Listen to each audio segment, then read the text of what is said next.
Hello and welcome back to Makula. Today, we're going to be talking about scheduling and dispatching, which is a very important feature for machinery suppliers.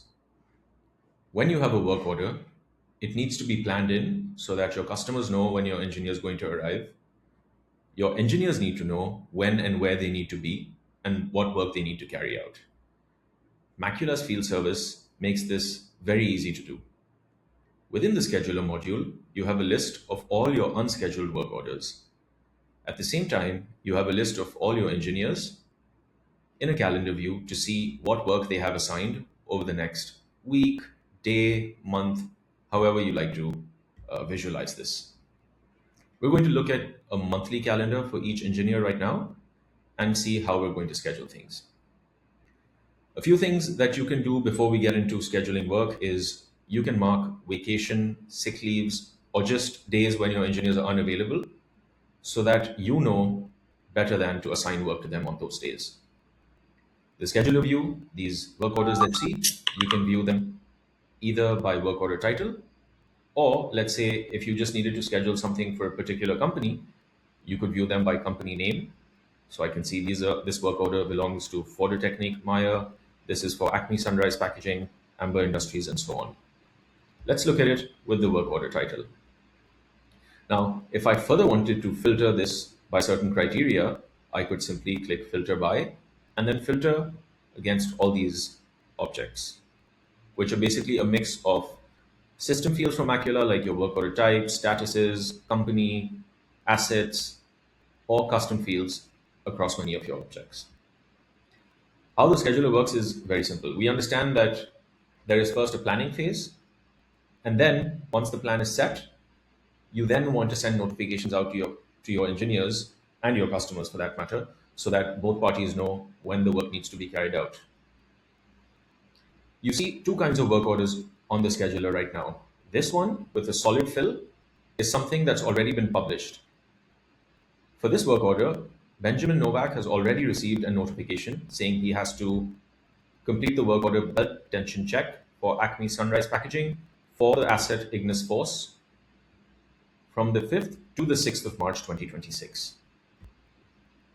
This, on the other hand, is something that's still in the planning phase, which is why it has these diagonal lines. This is something that is still in the planning phase, and a notification has not been sent to Noah Anderson yet.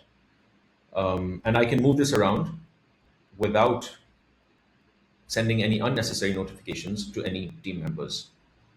Now, what I can do is I can pick up a work order, assign it, let's say, to Lucas. Once I assign it to Lucas, he becomes, first of all, the assignee on the work order, and then it shows me the day that I've assigned it to him for. This shows the 10th of March. Now I could save this, and when I save this, you see that this button says save changes or discard changes, because now we're still in the planning or draft phase. Now, let's say this work order was something that was going to take longer. I can simply drag it to the number of days that are required to complete this work. Say it's 4 days. I can drag it. But even now, I'm not sure whether Lucas is the engineer who's going to go to the customer site and finish this. Say I wanted to pick it up, and I realized after talking to the customer that they're not available from the 10th to the 13th of March, and that they're only available during the week of the 16th. Now, maybe Lucas for some reason is not available during those days, so I go ahead and assign this to Noah for those dates. Now, when I'm making these changes, or when we're making these changes, no notifications go out to your engineers. You can save these changes, and we're still in some sort of like a draft phase where we can still come back and make changes to the schedule. Only when everything is confirmed, we can go in and publish the schedule. Now, let's say for the purpose of this demonstration, we have another work order scheduled for Lucas over here, but say this is not something that we're very sure of. Now, when I save changes, I still want to go ahead as a service manager and finalize and publish these two work orders for Noah, because I know that Noah is definitely going to be carrying these out. I want to send him notifications. I want to let him know when he's going to be working on these. I click publish schedule, and now I choose to publish either by date range or by specific members. In this case, we'll go with members. We'll select that we want to do it for Noah. And then we select the date range that we want to publish work orders for Noah for. Let's say I want to publish everything from the 1st of March to the 31st of March for Noah specifically. As soon as I do this and click next, it shows us a list of all work orders that meet these criteria. Everything that's assigned to Noah between the 1st of March and the 31st of March, which are these two. I verify that this is correct and I click publish. As soon as I publish this, the work orders now take the solid form, and Noah receives email notifications that these two work orders have been scheduled with details about the work orders, and they can click into the email and land within Macula directly on the work order.